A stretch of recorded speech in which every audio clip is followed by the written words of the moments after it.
तो दोस्तों इस वीडियो में हम लोग ये देखते हैं कैसे हम लोग फ्यूचर का यूज करके जो अपनी इक्विटी में पोजीशन है उसको हम हेज कर सकते हैं। तो आइए इस एग्जांपल को हम थोड़ा समझते हैं। आप भी अगर आपके पास कोई इक्विटी रखी है तो उसके साथ में आप फ्यूचर का किस तरीके से यूज करके कैसे अपने प्रॉफिट को आप लॉक कर सकते हैं, ये हम लोग आज इस वीडियो में समझने वाले हैं। तो फ्रेंड्स, ये मेरी एक एक्सेल शीट है जहां पर ये पोर्शन आप देख रहे हैं। ये एसबीआई का करंट मार्केट प्राइस चल रहा है 300 रुपीज में, यानी कि 300 रुपीज में एक शेयर की प्राइस चल रही है 300 रुपए की एसबीआई की। उसकी फ्यूचर की प्राइस चल रही है 302 रुपए की। ये फ्यूचर हम लोग नियर फ्यूचर की बात कर रहे हैं, की प्राइस चल रही है 302 रुपीज की। अब हम ये एज्यूम करते हैं, सपोज करते हैं कि आपके पास 3000 इक्विटी के अंदर एसबीआई के शेयर्स रखे हैं जिसकी प्राइस थी 270 आपने जब उनको परचेज किए थे। यानी कि 270 के भाव पे आपने एसबीआई के 3000 शेयर्स परचेज करके रखे थे आज से कुछ साल पहले। उस समय आपने टोटल पैसा जो दिया था वो दिया था 8,10,000 के आसपास।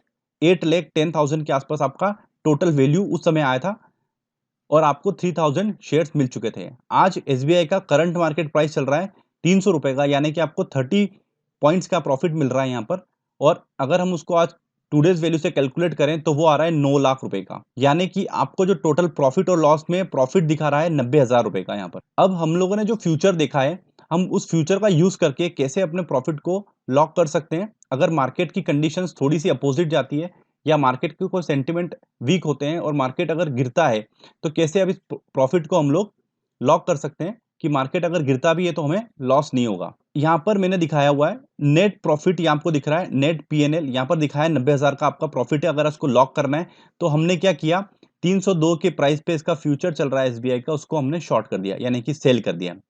सेल करने के लिए हमको एडिशनल मार्जिन की रिक्वायरमेंट पड़ी, वो मैंने पिछले वीडियो में आपको दिखाया था। आप ये ज़ूम करिए कि 302 की प्राइस पे आपने फ्यूचर को शॉर्ट कर दिया है, यानी कि सेल कर दिया है। लॉट साइज 3000 था, तो टोटल वैल्यू की ट्रेड खड़ी हुई 9,06,000 के आसपास की ट्रेड आपने खड़ी कर दी है। अब करंट मार्केट प्राइस चल रहा है अगर 302, अभी जस्ट आपने शॉर्ट किया ही है और 1 मिनट बाद अगर प्राइस 302 ही चल रहा है तो आपकी वैल्यू भी 9,06,000 के आसपास ही दिखा रही है, यानी कि आपका टोटल प्रॉफिट अभी कहीं कुछ चेंजेस नहीं हुआ है।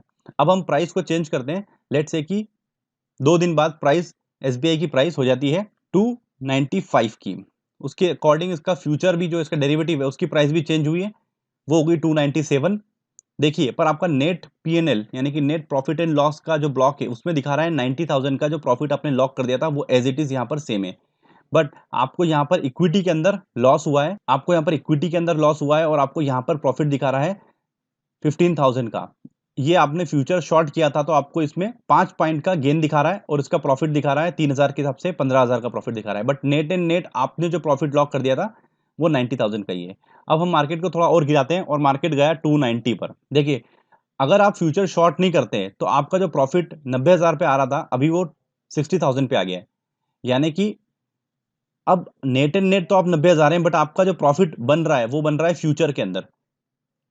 ठीक है फ्रेंड्स, तो अभी आपका 60,000 का प्रॉफिट यहाँ आ रहा है, 30,000 का प्रॉफिट यहाँ आ रहा है। अब हम मार्केट को थोड़ा और गिराते हैं और मार्केट को कर देते हैं 260 रुपीज पे।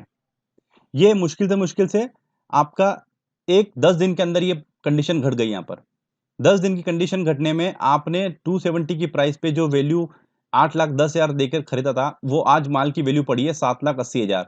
अगर आप ये फ्यूचर शॉर्ट नहीं करते, बट आपने फ्यूचर का लॉट शॉर्ट करके आपने इस पोजीशन को जिस तरीके से हेज किया है, आपको 30,000 के लॉस से बच गए आप लोग और आपकी नेट एंड नेट अभी भी प्रॉफिट और लॉस 90,000 के प्रॉफिट में आप चल रहे हैं।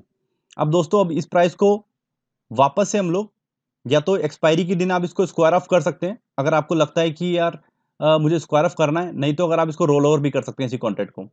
दोस्तों, अगर आपको एसबीआई का फ्यूचर की प्राइस 260 है, अब मार्केट अगर गिरता नहीं और बढ़ जाता तो क्या होता।